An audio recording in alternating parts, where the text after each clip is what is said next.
Welcome to Dark Character Profiler.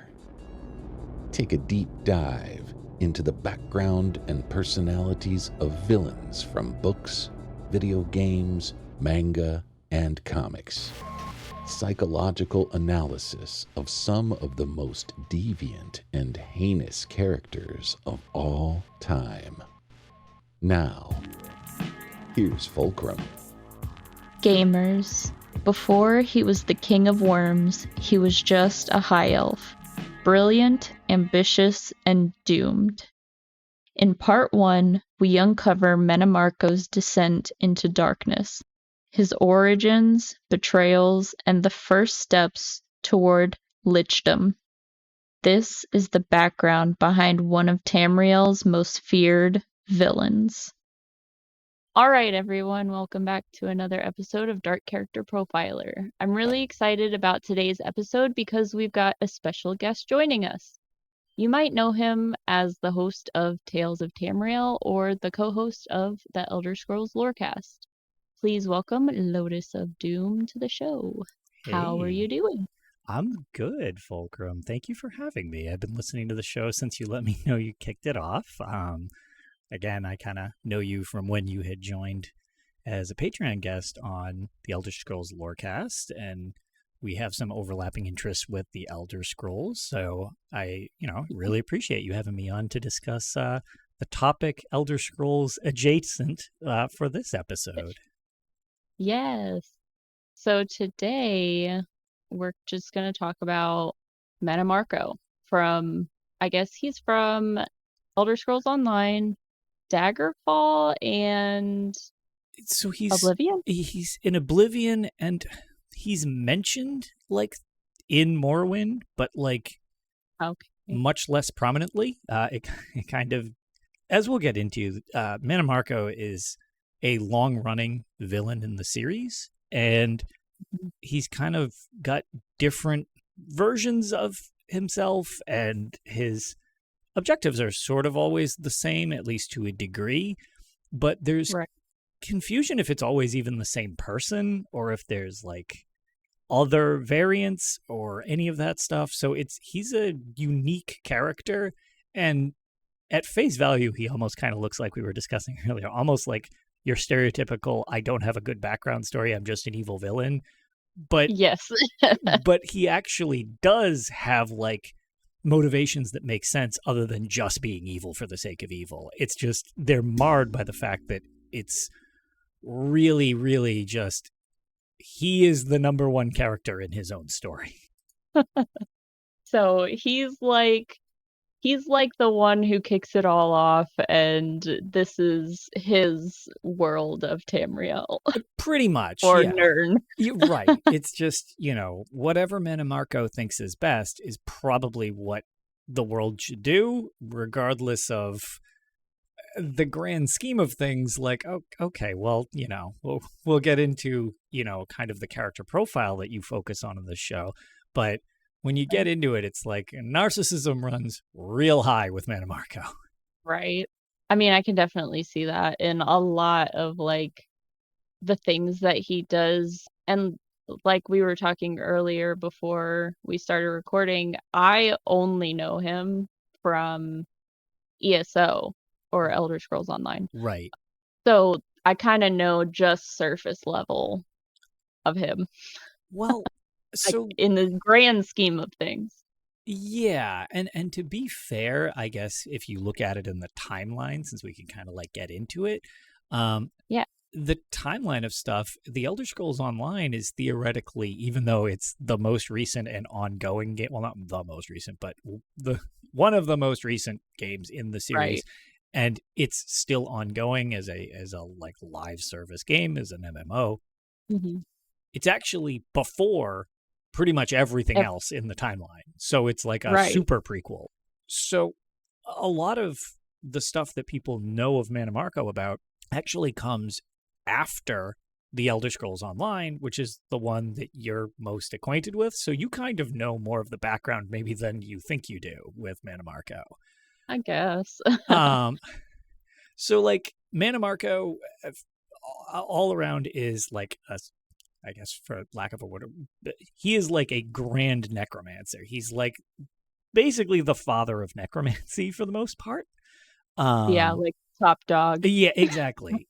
And for anybody who doesn't know, like the history of the series, we won't. I mean, that would take hours. Your podcast would be like a week long.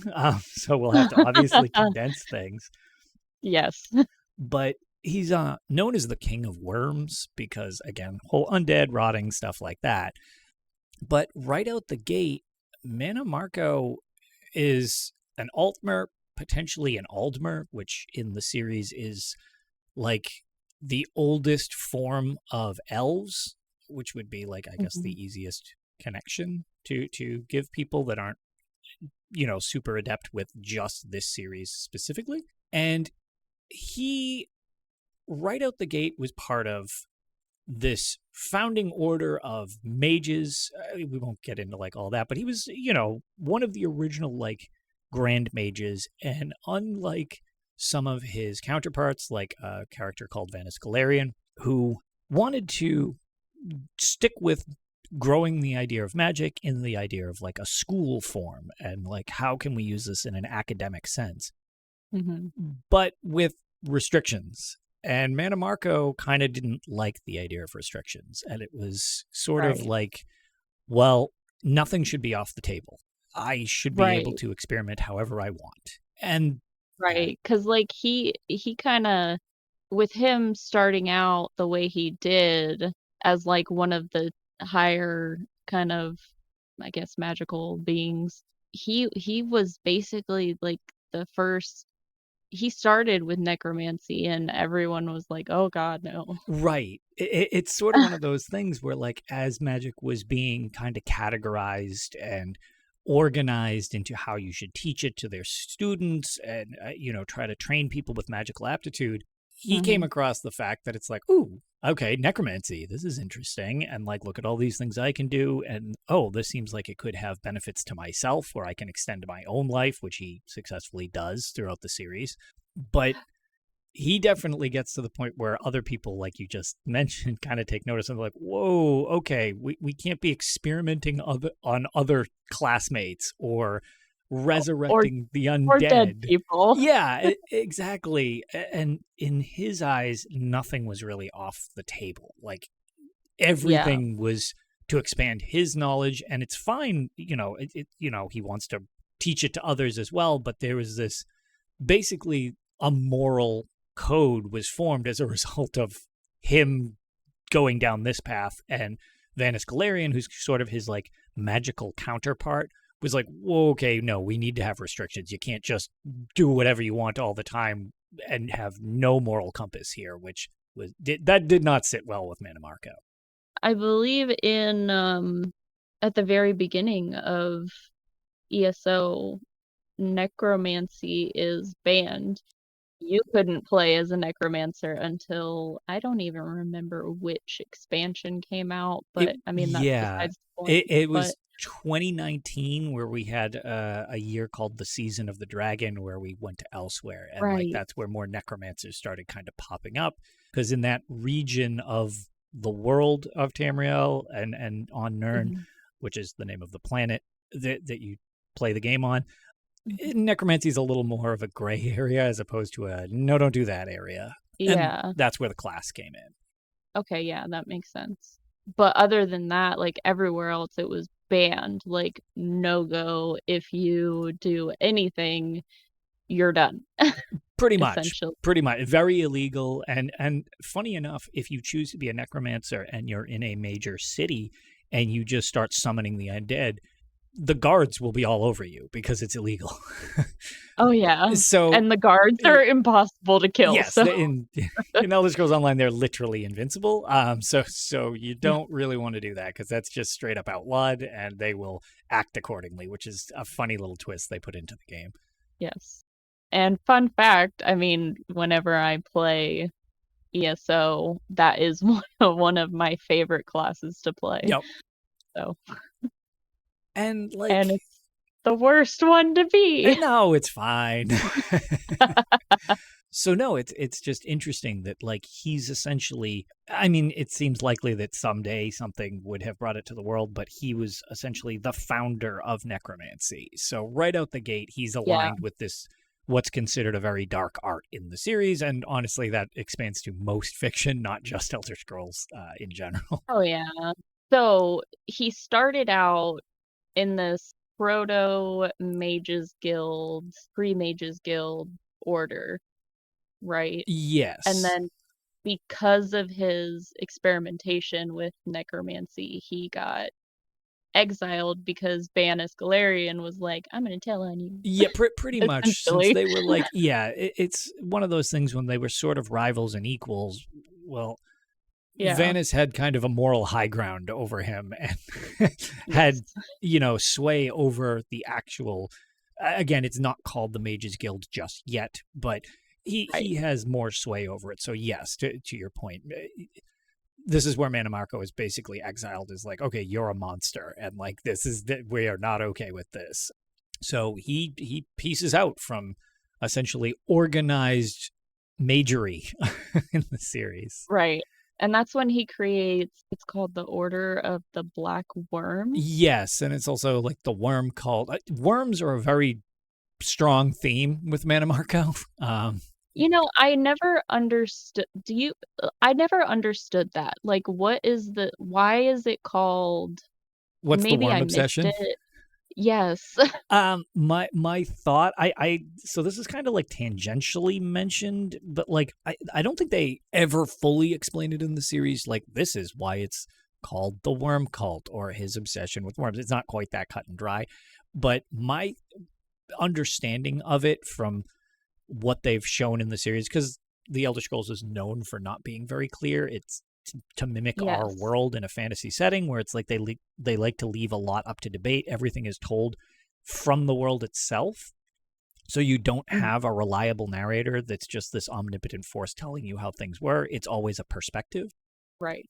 In this situation, because of the idea of decay and rotting corpses, as delightful as that probably is to everybody to hear, you tend to get a lot of worms and stuff like that as it like decomposes into the earth. So his obsession with like the undead, reanimating them, piecing them together, making new creatures, stuff like that.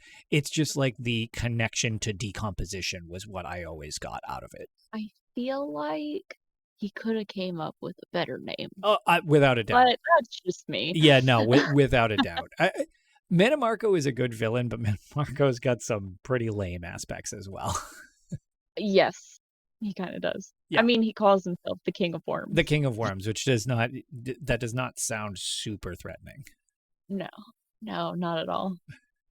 So, after he got kicked out of his order and created the worm cult, I guess his necromantic power grew. Yeah, like basically just he seemed like he kept practicing it, and as a result just kept getting better at it. And then, I mean, he didn't have any limitations at that point, so there was no like, you've gone too far. He's governing how far he goes, and he's under the impression that everything is on the table. So there are the only limits he has are his own limitations of what he can pull off and nothing else. Right. And I guess his rivalry with Galarian kind of deepened further. Yeah, and I mean, it's essentially two conflicting ideologies. Yeah. Pretty opposed to each other's methods. Less so the worm cult to the Mages Guild, because everything's kind of free game according to the worm cult, whereas the Mages Guild is like, well, no, you need to have, some type of moral restrictions on things. The worm cult basically didn't like the Mages Guild and would fight with them just because they didn't want any type of restrictions, and the Mages Guild would fight with the worm cult because it was like, well, no, we can't just have you running amok and killing people so that you can resurrect them for your own needs and stuff like that. So yeah, that'd be, I mean, that's kind of bad. Yeah, I was gonna say, it seems pretty straightforward, but not everybody apparently agrees in this world. Yeah. So in the Elder Scrolls Online video game, the main premise behind Mannimarco is that he aligned himself with Molag Bal. Right. And so that they could merge Nirn and Cold Harbor. Yes. And basically Molag Bal is essentially an evil, I mean, he's pretty evil, but like I just in general, he's not a good Daedric prince. Yeah, Daedric princes in the Elder Scrolls series, to anybody who don't know, they're just like these super beings. They're like mini gods and stuff like that, and they kind of have like a sphere of influence that they have. And Molag Bal's is definitely pretty on the sketch side, but it also aligns real great with necromancy. Yes, I mean he's got vampires. Yep, he's the progenitor of the first vampire, which, again, that story is almost too dark without an explicit warning. So, like, but yeah, Molag Bal's into some pretty seedy activities. So the fact that he has an alliance with, Mannimarco, who is just looking for more power and can align himself with essentially a god and maybe merge Cold Harbor, which is Molag Bal's realm, with the actual realm that they live in so that they can control it and, have basically a disposal of whatever they want. Really it's a match that was almost obvious was going to happen at some point. Right. So, like, they kind of... Molag Bal has one plan, and Mannimarco has another plan. Yes. Because much like I just joked that, like, it seems almost like a match made in, well, not heaven, but I guess a match made in hell in this scenario. You've got this situation where Mannimarco, once again, being this like narcissist where it's like, well, whatever benefits me so that I can do, whatever and make the world in my image that I think is best. The fact that they kind of almost backstab each other is equally inevitable. The same way the alliance is like inevitable, them trying to get a one-up on each other is pretty much a given as well. And whereas Molag Bal, like you had said, was trying to merge his realm with Nirn, there's this concept called mantling in the Elder Scrolls series where basically you as a mortal can almost take the place of a god. And I mean, that's a pretty strong step up when your goal is to become this omnipotent being that can't be killed. Well, him with Mannimarco is like, well, here's my opportunity. Maybe that I could mantle Molag Bal, get this stuff in my favor, and then I can rule like a god because I'm literally a god, which didn't quite go as planned. It didn't go as planned at all.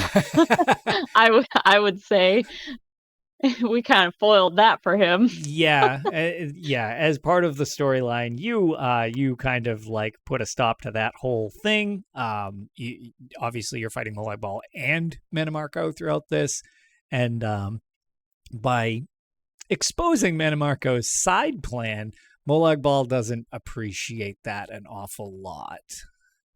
No, he's like, excuse me?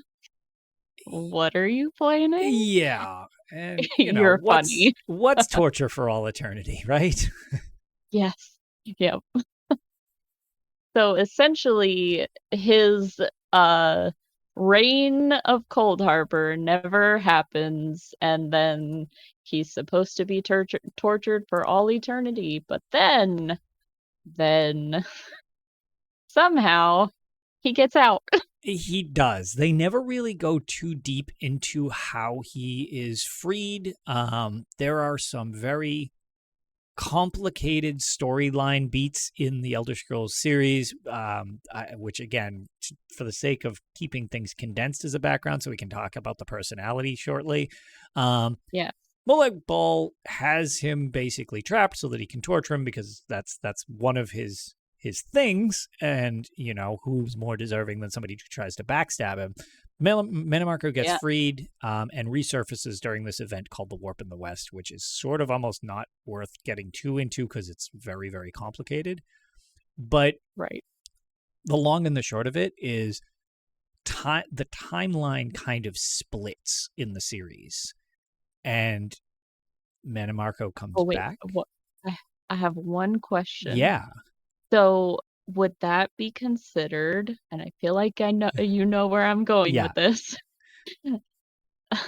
a dragon break? It would, and that's why trying to explain the whole idea of a dragon break is... Yes. I think it took us about 3 hours on one of my other podcasts to get fully into it. But basically, the timeline becomes multiple timelines all happening at the same time. They're all equally valid timelines, and then they squish back together is the quickest way I can explain it, which sounds weird, and it is weird. Yes.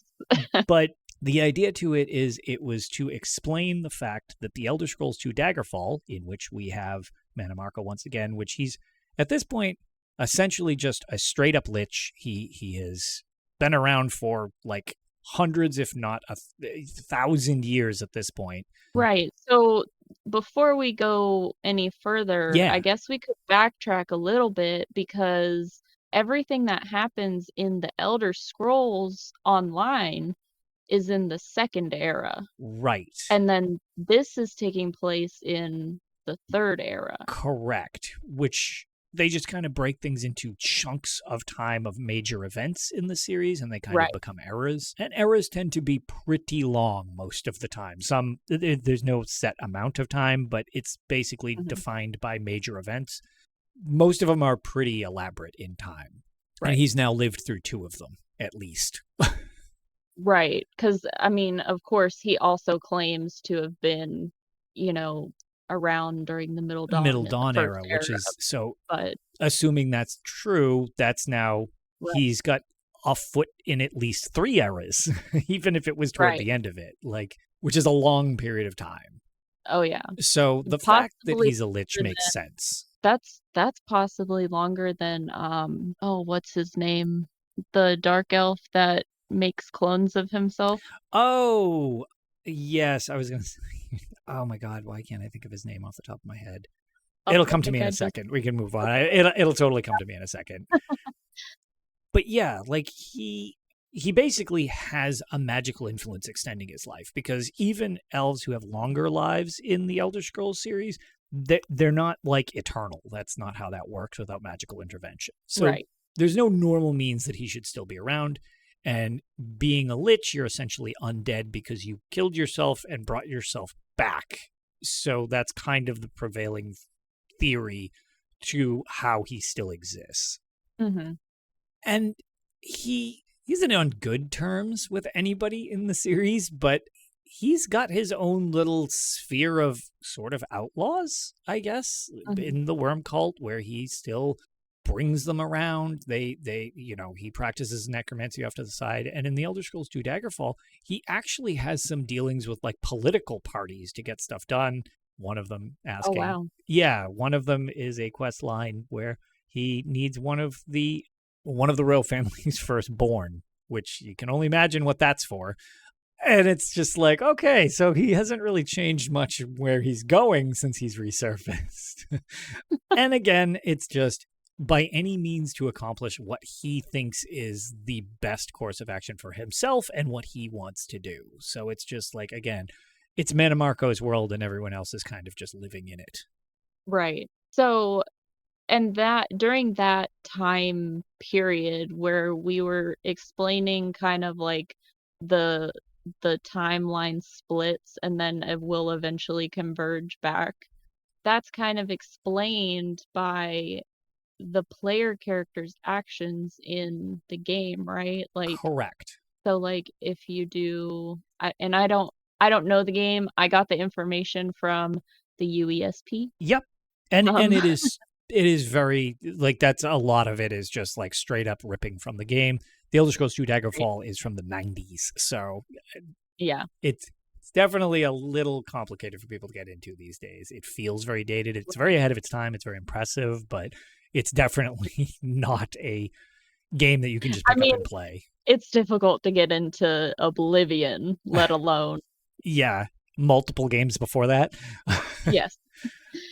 Divith Fear, by the way, is the guy that I couldn't think of. It was going to drive me nuts. So if you're interested in Divith Fear, you can also look that up. But that's the name of the mage we were talking about. Right. Okay. So essentially, what I got from the UASP is, depending on the player's actions, either you kill him or he ascends to godhood. Yes. And that's kind of where the timeline splits, right? Right. And this is where that thing we alluded to being a dragon break and the warp in the west shows up, because at the end of the Elder Scrolls 2 Daggerfall, you are presented with the ability to choose your ending based on your actions. And that wasn't the end of the series, so it became, how do we continue this series? Because these outcomes not only are going to be hard to account for, some of them directly contradict each other. Like, so right. Is Mannimarco a god, or did you kill him? Like, wait, how? And this is where this dragon break thing we mentioned comes from, because it was their attempt to make all the endings of the series valid and not undermine your choices.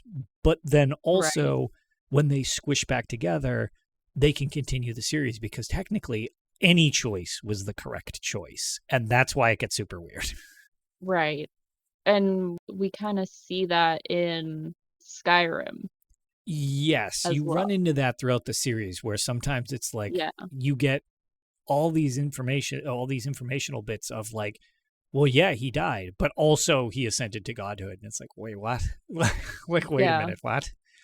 Which one is the correct one? Correct. And it gets a little confusing. Right.